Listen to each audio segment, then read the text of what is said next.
Hello, I'm Katherine O'Fallon, the Executive Director of the Marine Research Hub, leading efforts to advance ocean solutions and innovation in Florida and beyond. By 2030, the global ocean economy is projected to reach $3 trillion and 40 million jobs. And Florida, surrounded by water, is uniquely positioned to lead the way with marine solutions with a global impact. At the Marine Research Hub, we connect stakeholders, elevate oceanographic research, and commercialize marketable solutions that drive investment opportunities, create sustainable jobs, and ultimately protect our marine and coastal environments. Founded in 2017, the Marine Research Hub bridges the gap between scientific discovery and real-world application. Through collaboration between researchers, entrepreneurs, policymakers, and industry leaders, we accelerate commercialization, investment, and ecosystem building, creating lasting impact for our oceans and coastal communities. We are just beginning to make waves, and the potential is limitless. Join us as we fuel the blue economy through innovation, sustainability, and strategic investment from Florida to the entire world.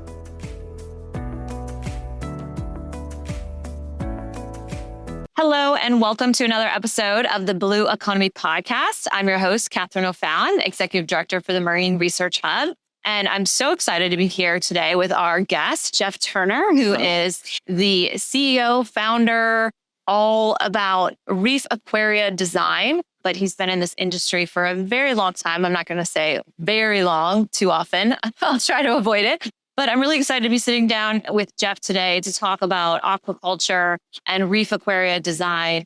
And let's just get right into it. And so, Jeff, thank you so much for joining me today. You're welcome. Looking forward to it. Super excited. This is not our first time on camera, everybody, just so you know. We have been in front of this aquarium for an episode of the Salty Jobs Up. Yes, we did. Yeah, that's with Noah. We were with Marine Industries Association. They have a great series called Salty Jobs where it explores jobs in the marine space. But today we're going to talk a little bit more about your role in aquaculture and RAD and what you've done here and built up here in South Florida. But in order to kind of do that, let's take a little time lapse backwards and talk about how you got started in this space.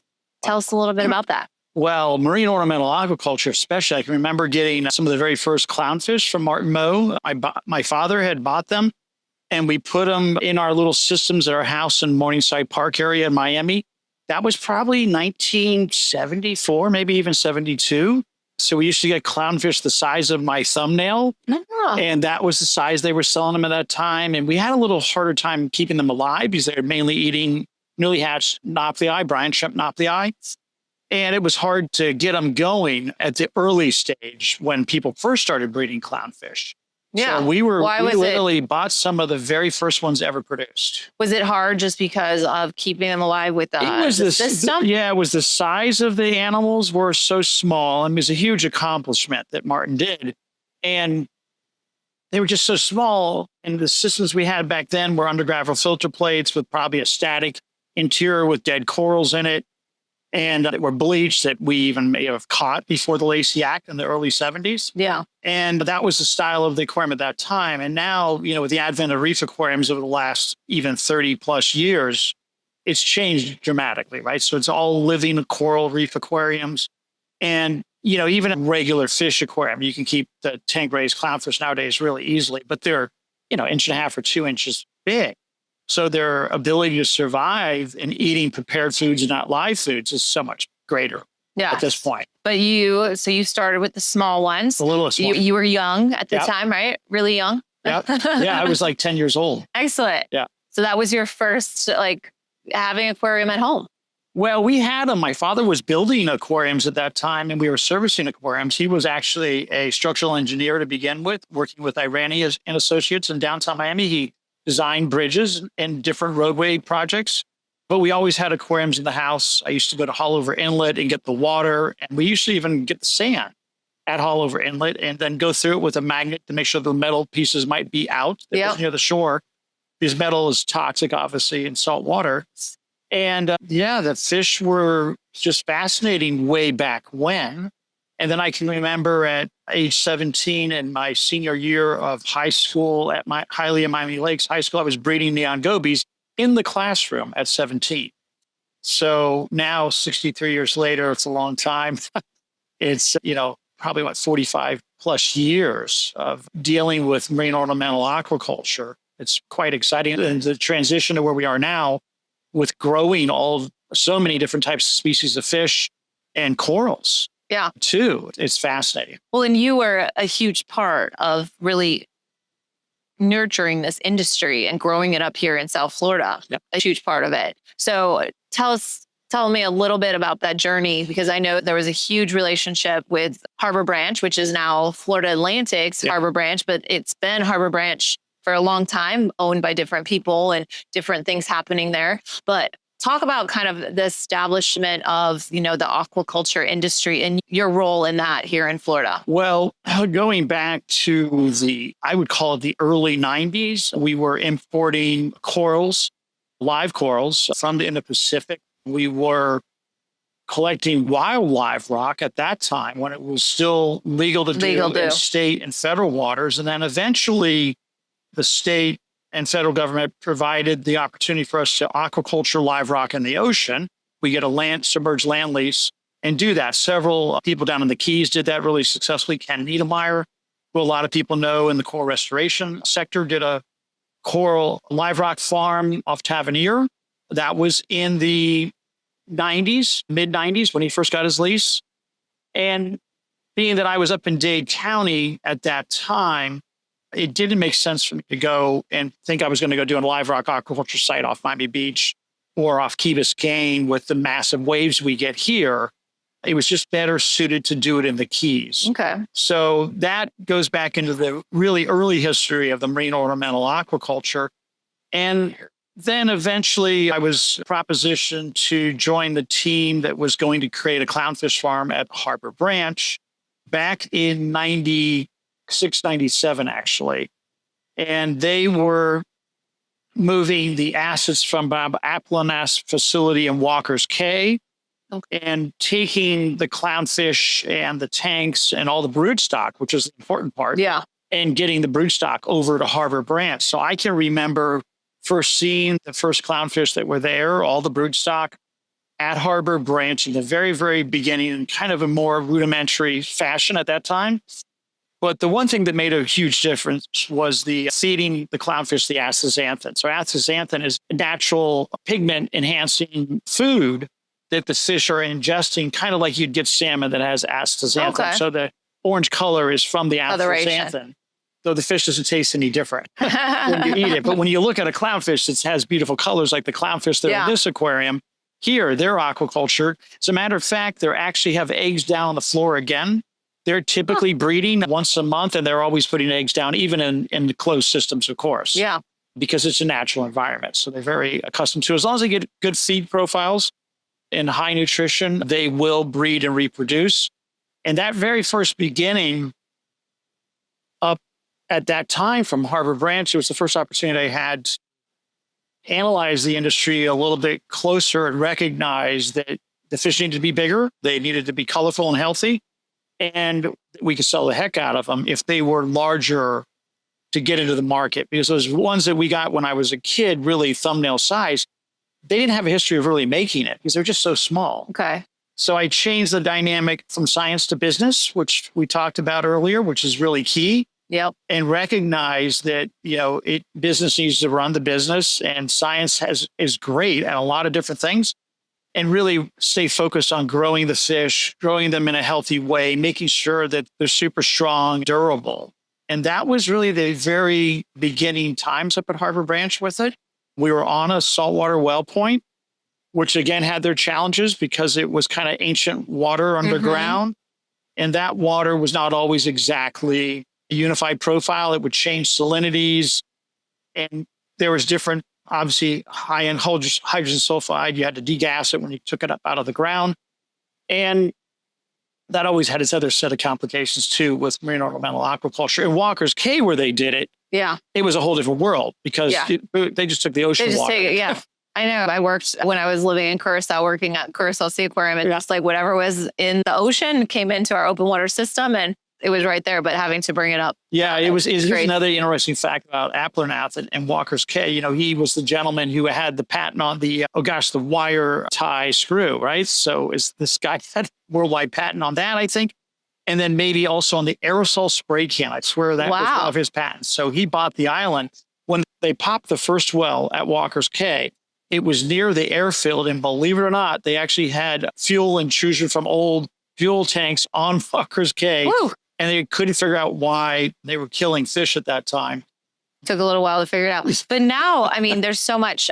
What about with the recirculation system and all of that? How has that changed the aquaculture, land-based aquaculture, creating that? Yeah, a RAS system, they call it, recirculating aquaculture system, is and has really changed dramatically through the years. Even up at Harbor Branch, we brought the first real ozonizers on site.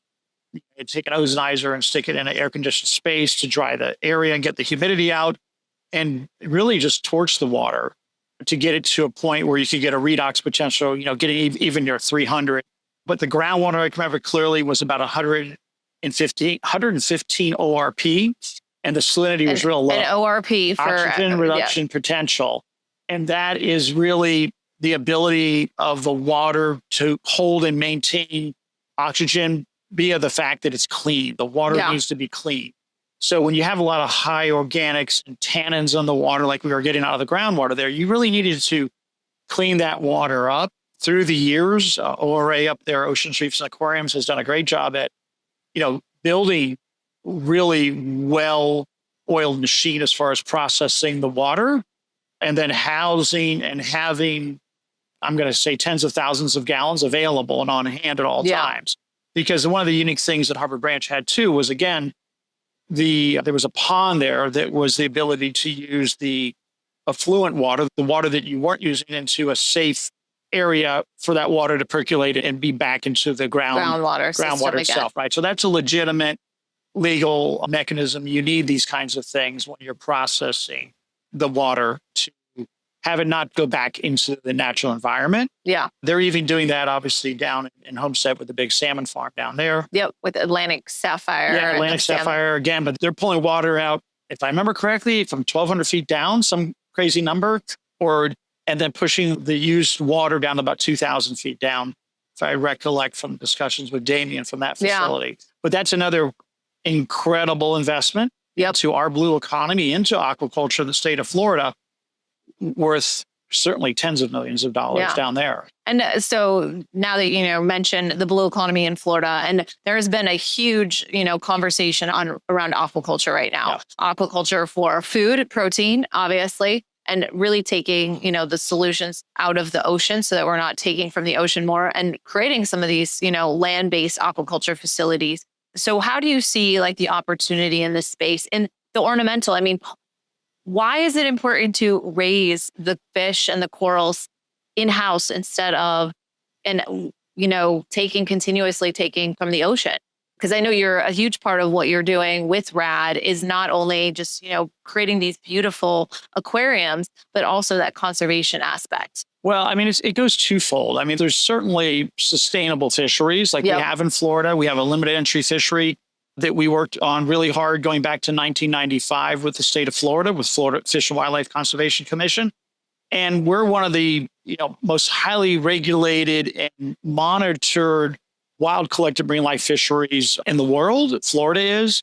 East and West Australia also have very well regulated fisheries, wild fisheries. And the reality is that, the more we can aquaculture different species of marine ornamental fish, the lesser impact we have on the natural environment. Not to say that wild-caught fisheries are bad by any stretch of the imagination, as long as they're regulated and monitored and managed. Got to have a balance. Yeah, we're not using cyanide. We're not using, chemicals breaking up the reefs to collect these fish. Yes. These are really bad practices. But when you go into aquaculturing the marine ornamental fish like clownfish, I mean, there's probably 1 million clownfish a year sold nowadays that are aquacultured throughout the world. I would say from as far as Germany to England to all over Asia, and then here in the Americas. But then you go into the yellow tangs, which are being bred now in Hawaii, the blue tangs, the Hopopus apopus, those are being bred in Hawaii too from Biota Aquaculture, which is a kind of a worldwide company doing this too with pelagic spawning fish. And Bali Mariculture in Indonesia. I believe there's a big facility going up in Australia right now with marine ornamentals. Wow. So the more of that, and I've always been a proponent of it, is they're already acclimated to life in a tank, in an aquarium.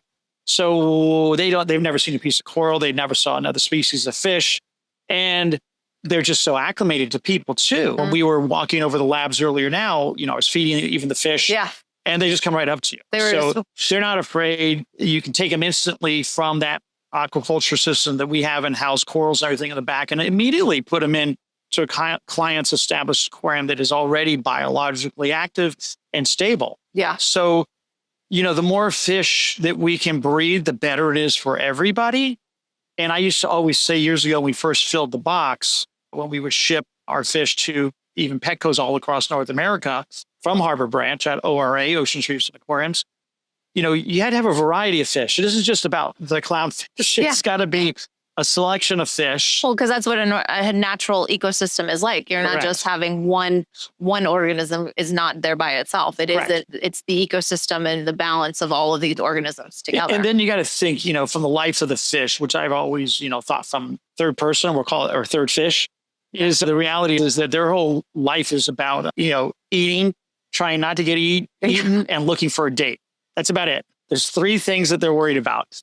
And that's just natural selection. So that's how they live. And when you get them, there's just such great progress with marine ornamental aquaculture now worldwide. And then even here in the States or in the state of Florida, our blue economy here is, it's a wide open field still to this minute, I believe. And I would make a forecast that here in the state of Florida, there's some great teams growing corals too. Obviously, we know that, Florida Aquarium's doing it with our Atlantic species here that are massively threatened from all sorts of impacts. But for the ornamental corals, dealing with FDACS, Florida Department of Agriculture and Consumer Services out of Tallahassee, they are the governing body that helps to control and regulate ornamental or aquaculture in general and agriculture. And the corals that are being grown up in Orlando between Top Shelf Aquatics and Worldwide Corals and even ORA up at Harbor Branch, I'm going to make a guess at this point, we have probably $30 million a year in revenue, maybe more. It could be as high as $50 million in revenue in marine ornamentals. And there's a lot of other players that are smaller that have licenses that might even do it out of their garage. One thing is important. They have to have a license and do it legitimately. Yeah. So, and we recognize, in Florida, we have the 3rd largest barrier reef right outside of our backyard. A lot of people don't actually even realize that. And when I say that to people, sometimes they're like, 3rd? I was like, yeah, Australia, Belize, and then us. Like, it's a big deal. And growing corals, land-based side is also an opportunity for the restoration that we need to enhance our coral reef, to grow it back because we know it's dying. We've had some major bleaching events happening. So how do you see the growth and opportunity, not only in the marine ornamental side for the aquarium trade itself, for aquariums like this, but also for that restoration side? Well, the restoration side, I would call that domestic corals, right? Okay, that are here in the Caribbean, really in Florida. That is, again, another massive opportunity to house these corals and grow them in captivity. The facility up at Apollo Beach, which is with the Florida Aquarium, Mode has their facility down in the Keys. There's some real serious players. I know Reef Renewal is working over in Ruskin. There's others I'm sure that I may not be aware of. But again, that's important to do and house these corals for the long term. I've always kind of promoted the idea that, well, we're going to have it. There's challenges to putting them out in the ocean, obviously temperate or heat tolerant corals. But we are in the subtropics. We always have been.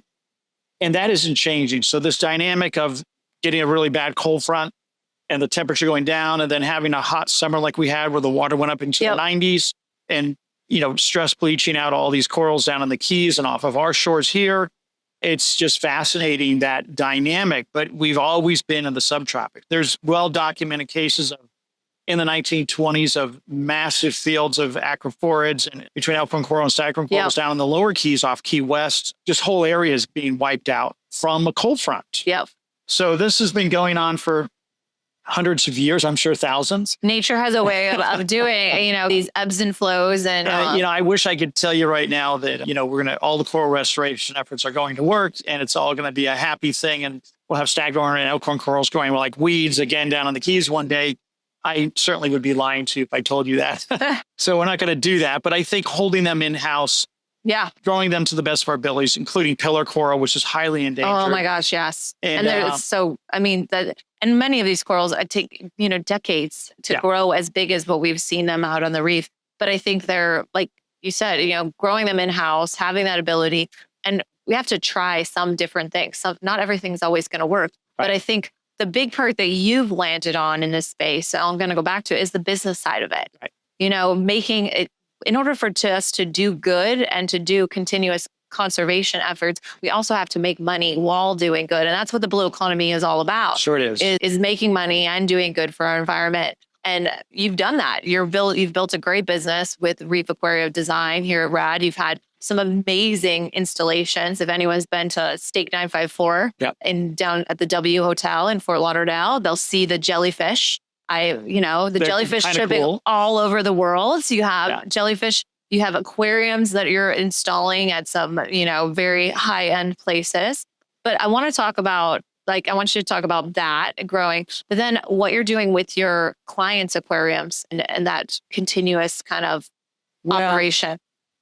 You may have to, we may have to go backwards in editing, but anyways, I'll just go. We're not going to edit. People just love to hear. We're going to have to talk about, we're going to have multiple conversations here. Well, I'm going to give you one that goes way back too. So I can remember as a kid snorkeling and going diving and collecting tropical fish off Miami Beach off 4th Street and diving the First Street jetty, a pier that was there. There was a concrete pier by what is now, Nikki Beach or whatever down on South Beach.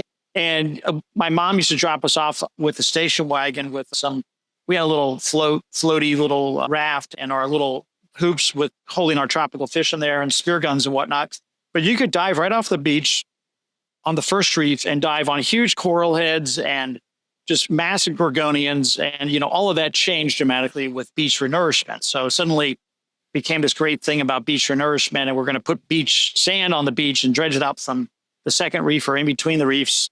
And that was going to fix the issue with the buildings getting saltwater intrusion coming on them with big waves and the sand keeping to go away.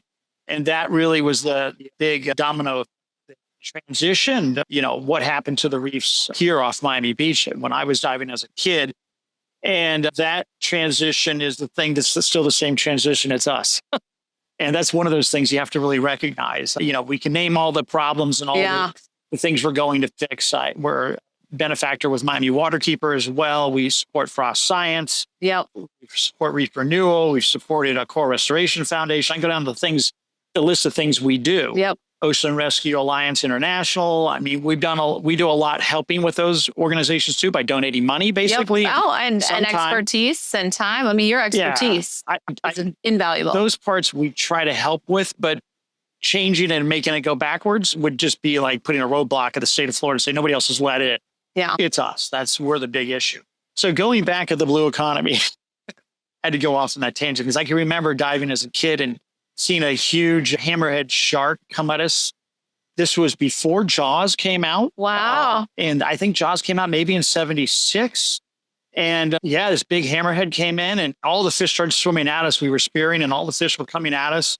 I'm thinking, why are the fish swimming at us? And suddenly there's this 14-foot hammerhead shark right in front of me. And I thought, oh my God, we jumped on a little raft and used our fins to paddle back to the beach because we were chicken. And the summer that Jaws came out, we did not go back on the water. It's a true story. After we saw that movie, we were just like terrified as kids. Took you a little while to get back in the water after that. So, going back at aquariums, I've been dealing with marine aquariums my whole entire life. As a kid, won Best in Show at the Florida Marine Aquarium Society in 1971. I was 9 years old. My brother and I had entered Natural Balance Aquarium, we called them at that time. And in 71, you could actually collect live coral, royal green, shaving breast, penicillus, algae, and, all the fish. We had a royal grommet from the Bahamas, four-eyed butterflies, high hats, bogregaries, you just name it, little queen angel, and put them in the aquariums. And we learned a lot as kids, housing, getting the animals, going to haul over, getting our water. And really, it was more seasonal at that time because we dove mostly when the water was warmer. And not that Florida has cold water at all. No, but when you grow up in Florida, you get used to it. So a whole lifetime of growing and building aquariums, and then the transition of reef aquariums going back into the 80s with some of the very first ones going into even the early 90s. I learned a lot. We were bringing and holding corals. I've always been really good at building systems, as we have here in the back of our building here, really nice state-certified aquaculture facilities where we grow all of our moon jellyfish and all of the corals that go into our clients' aquariums.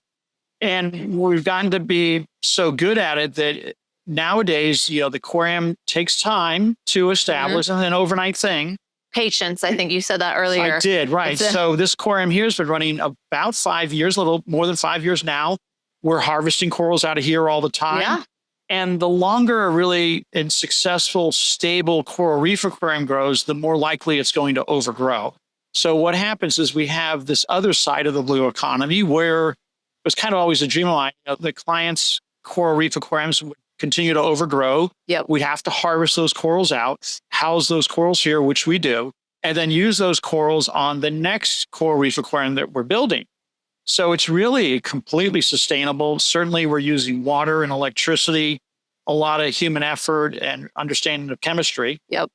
So those are the big key elements into growing a successful coral reef aquarium. Well, and the system, what you mentioned earlier, is phenomenal. I mean, I don't think people understand the back and the bottom of this system and what goes into this. And all of the mechanisms and building, it's really engineering in its sense as well. So it's, chemistry, understanding water chemistry is understanding ecology and marine ecosystems, but it's also very much an engineering feat as well to make this all work. Well, it goes back into construction. Yep. So, I'm technically not an engineer. I do have engineer policies, insurance policies and whatnot related to the designs that I do. And there's the whole other aspect of, there's so much construction in South Florida, right? So you're building your next home or your third home in Florida. There's a lot of reasons why businesses want to be here in Florida or people in general want to move to Florida. It's warm, it's beautiful, it's near the ocean, right? So they're going to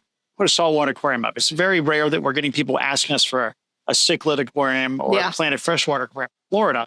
They want a marine aquarium. So they come here, they see our facilities, they're like, oh my gosh, look at this. And I think to myself, yeah, it looks pretty good, huh? But I'm so used to it now that we have, understanding, getting on blueprints up front. My son, Joe Turner, has been working with me now 10 years straight after college. He's doing great with the drawings and the draftings. We fly aquariums in with, cranes all the time, with lulls, second floor, third floors. We just put some on the 60th floor of the 11 building in downtown Miami. 2 big jellyfish aquariums. We're doing another project in the Aston Martin building. I'll be flying a 5,600 gallon aquarium here, residential in a confidential spot here next month. There's a lot of really big projects we're doing, and it's super duper exciting. But to me, I think really the big key when we bought this building that we're in now was just recognizing what we needed, understanding construction well enough to do a great job of building systems. Because it all comes back into the backbone, right? You drove here in a car. I have a big white dually, and we both got to the same place. But my car is a lot bigger than your car. Somebody might, buy a brand new Aston Martin, or they might have a Porsche, or might have a Bentley. And the car still gets you there. Yeah. But the engine underneath is pretty impressive. And my wife has a boat, a real boat. Well, and I think what you mentioned about all the different projects that you're doing, and I really love the kind of the circular pattern of how you have created this business is, like you said, you put it in an aquarium into some very high-end places, but then you're maintaining it, you're taking care of it. So, all of those employees, so I'm going to get to that in a second. But, you're basically when I was here doing salty jobs, I came into this tank, we broke off a piece of that coral and then glued it on with special marine epoxy type of glue, glued it onto a little plate and then put it into another aquarium so that it can start growing that next aquarium coral. And I think that's a really important piece of how, maintaining these reefs, growing them, you're not taking from the, natural reef anymore because you don't need to. You're basically creating everything in-house and then, supplying those next aquariums. So I love that. Tell me I want to ask, what is one of your favorite projects that you've worked on in some of those big high-end places, or maybe it's a small place that is unique? I think when I really go back at the historical record, when I was approached by the Smithsonian, actually it was Design and Production in Lorton, Virginia, had contacted us related to the projects of redoing the area in the Smithsonian's National Museum of Natural History in DC. They had a coral reef aquarium that they wanted to build. And I thought to myself, well, gosh, yeah, that's pretty cool. I'd be thrilled to do that working for the Smithsonian. And I was one of 9 companies interviewed at that time. That is now got to be a solid 18 years ago, to come up and give a pitch on, what we were going to do. Yeah. And I'm like, oh gosh, yeah, I could get that job. And, I was up against some really serious competition, right? Science as well as professional businesses. And I remember going to the meeting, in a suit and tie with another buddy of mine from DC at that time. And they had questions, and they were just doing a general interview questions. And they asked me a question about, the aquarium, the design of it and what was going to happen. And I looked them in the eyes and I said, well, gosh, we got to look at the next 25 years. And they just kind of went quiet. I said, because, we're going to build this aquarium in the place where the public is going to view it every single day that they're open. And the Hope Diamond's in the building. We better build something of caliber. And I said, we've got to look at the next 25 years. And as I walked down to the room, the gentleman there, I think his name was David, he patted me in the back. He says, you're going to get the project, is what he told me. Because I really look at the long term whenever I do a project, including even this building and our aquaculture facilities. It all goes back into professional care and management of the system. That's super important. But the whole idea of building that aquarium, my brother, I remember him saying, he says, oh yeah, you're going to build that one and then you're just going to take off. And it isn't like we took off. That was really a kind of a neat level playing field. That aquarium is still running, operating, overgrowing with corals that continually overgrow. And it's been constantly running now for over 18 years. That's amazing. And it's the same kind of thing like this. You know, it gets stabilized. The corals are growing. You have to deal with calcium, alkalinity, magnesium, and other minor trace elements associated with the chemistry. Yeah. So it's always chemistry, nutrition of water in a box, basically, is how you look at it. But the support of it, the significance of life support, the significance of looking long term is key to every project that we build. Got it. And that's important. Yeah, it really is. Even with these jellyfish, they're spineless and brainless, but they've been here 500 million years on the planet. So there's a reason why they survive. Except mine. You killed a couple of them. That's okay. No, I didn't kill. They passed away. I think so I think you told me one time I was asking about what I was doing wrong, and you're like, you're over loving them almost. You're giving them too much attention. Yeah. They can tolerate a lot. Yeah. So things we've learned. Back into learned a lot.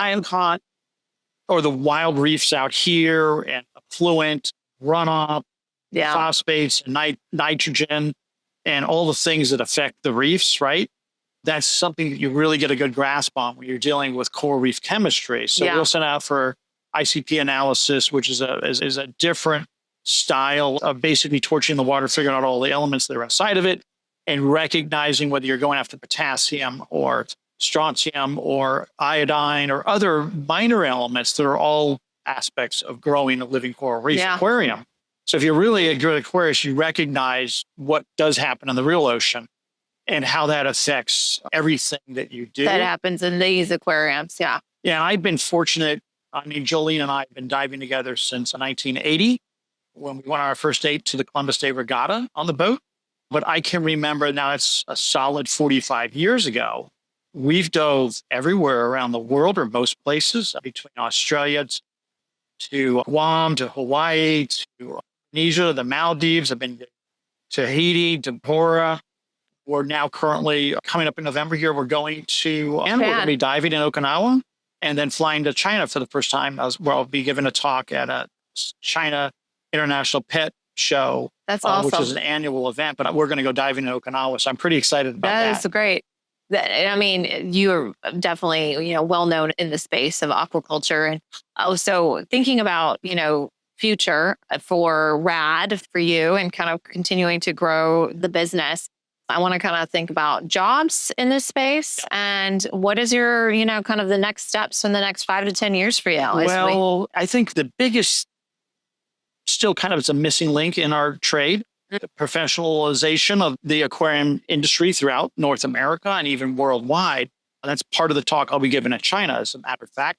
But we're looking at our Fish Guy Professional Group, which is a national network that we have that's formulated into an organization where we're sharing our best practices and really working at a training and certification module for our, what we call... That's amazing. Yeah. Yeah, it's the Aquarium A team, we call it. Yeah. We have it on the back of the guys' shirts now. And that's the direction we're going, because it really comes back into, training and certifying our own technicians more on a national basis to help legitimize methodologies, practices, and doing the same thing over and over again. Yeah. So you're not reinventing the wheel. It's very hard to say that, even for me, to say that I would build an aquarium that I did, let's say at the Smithsonian 18 years ago, same exact way. I'd probably look at it and say, well, there's a few changes I would make. Yeah. So it's an evolving practice, but it's so refined now that, we can realistically guarantee success with the Coral Reef Aquarium. So as long as we continue to service it on a regular basis and take into account all of the chemistry, nutrition, temperature control, ventilation, you name it. I mean, just even looking at CO2 in a room, even the offices, there's higher CO2 levels because there's people and it's a closed space versus out in the warehouse where there's fresh air going through. So you have to really analyze all of it. Yeah. And so creating the certification is going to really elevate kind of nationally and internationally the industry, because so most of the people who come and work with you or that you work with, are they marine biologists? Are they engineers? Are they? What's the background? I think really the best aquarists that we get are truly aquarists to an extent. They either understand the chemistry side to a much higher level, but a guy or a gal with a 4-year marine biology degree is great. We just hired one of the guys recently that I met up at Roger Williams University. They have a very nice aquaculture program up there, but he has 4-year chemistry and a 4-year marine biology degree, so double. And, one of the things I'm always looking to do is hire somebody smarter than myself. And that's a hard thing for people to recognize. You always want to be doing that. And just because they're smart doesn't mean necessarily that they're a very good aquarist. But if they get a good foundational understanding of chemistry and biology, or marine biology especially, that's a big help. Yeah. So where do they go get a job, right? Is they going to go to SeaWorld, maybe get a job there? It's kind of a funny thing, as our daughter always wanted, be a dolphin trainer when she grew up with a marine biology degree. I don't know about you, but I know you have a degree. I know from teaching marine science for a long time. That was most of my students, the 6th grade. And I thought to myself, well, that's really not your answer. And, maybe a big public aquarium or a accredited facility housing dolphins, that might be, the proper place to do it. But we won't build that kind of aquarium, and we're not really interested in it. It's just like, when people come to us for a shark aquarium, we're not interested in doing shark aquariums. To me, you go see them at Frost Science, go see them at a big public aquarium somewhere. It really isn't our goal to do that. This is way more educational and beautiful than you and I looking at a shark running around a box that he's going to overgrow eventually. Yes, because they only, Right. I mean, even nurse sharks. I mean, I have nothing to do with shark aquariums. Sure. And that's by choice, actually. So, the role of the future of finding work in the blue economy, I think in the aquarium sector, there really is the private-public area for the natural corals from Florida, which are all mostly for restoration efforts. That's one sector. And then there's this sector that we're in, which is privately held, typically professionally built, high quality marine reef, living coral reef aquariums, and then jellyfish aquariums. We also do super well with, like the one at Stake 954 that's been there now running for almost 18 years. I didn't realize it was that long. Yeah, we've never emptied that aquarium. Not once. It's never been emptied. During That's COVID, amazing. It went down because they closed down the hotel and things associated with the restaurant. So we really didn't do a lot to the jellyfish during that kind of 1.5 year period of time. But again, it's up and running and still looking great. But there goes, again, the reality of what the business is, and the foundation of what we do is the core part is the longevity with the servicing of the aquariums. Yeah. And then finding the right team members to join that are active, that want to work. And that's a real key element, I think, in any aspect of aquaculture, right? Fish never take a day off. No. It's 365 days a year. Even jellyfish really don't take a day off. And during storms and hurricanes and things that we know holidays, Christmas, Thanksgiving, Easter, it doesn't matter. Somebody's here in the building working every single day. Every day. Yeah, it has to happen. Yep. And that's a really important part to understand too. But for me, looking at it's got to be a passion. That's another aspect I think that's super important to recognize when we're looking for a team member to bring in and to help get involved with it. They're like, they want to learn. They're excited about it. And heck, I'm still learning at 63 years old. I'm not stopping. I don't know all the names of all these fish. I don't know the names of every coral. You're such a good educator too. I know you do a little video series as well. Yeah, we just do a weekly YouTube. Yep. All right. So as we are wrapping up, because I know we can sit and talk so much longer because I love always chatting with you. I think my first time over here to tour was like 2 hours of us just talking and geeking out over like coral and aquarium stuff. But so we might have to come back again and chat more, and maybe in a different location at one of your other, inside one of the or maybe we'll go to a client's house if they let us in. There we go. Some of those high-end clients who you can't talk about sometimes because they've got these amazing aquariums. But as we're wrapping up, where can people learn a little bit more about RAD? And they can on YouTube. Is it under Reef Aquaria? It's under reefaquariadesign.com. And I do a weekly video. Joe says I do it just for fun, which I really do. I'm not trying to monetize it, but I use it as an educational tool. And it's a way to communicate with people for them to realize, we are a growing concern. It's a real business and it's super exciting what we do. We have, almost 20 different projects going on right now simultaneously. And it's fascinating, how long it takes to build a house. And some houses could be 4 years to get built. And that's how it is. Some think they're going to do it in a year and it takes 2. Yeah. So we're building, high caliber, high quality homes for fish and jellyfish. And it's just not a boring day ever. Yeah. Something new every single day. Well, I appreciate you taking the time to sit down with me and sit in front of your beautiful aquarium here that I keep getting distracted because the fish are going by because I feel like I could continue forever, but really appreciate it, Jeff. Thank you so much. You're welcome. If you guys want to follow along, learn some more, you can go to reefaquariadesign.com and follow on YouTube, and we'll do some links from our channel as well. And thank you for joining us today as we dove into the blue economy, and we'll see you next time. If your brand belongs in the heart of the yachting world, this is where it happens. Yachting International Radio reaches over 1 million yachting professionals and enthusiasts every month with 77 million impressions, 220,000 social followers, and 74,000 podcast subscribers. Our hosts are insiders, crew, captains, CEOs, trusted voices shaping the industry. This is targeted, high-impact advertising in a luxury niche. Visit yachtinginternationalradio.com/advertise. Your audience is already listening.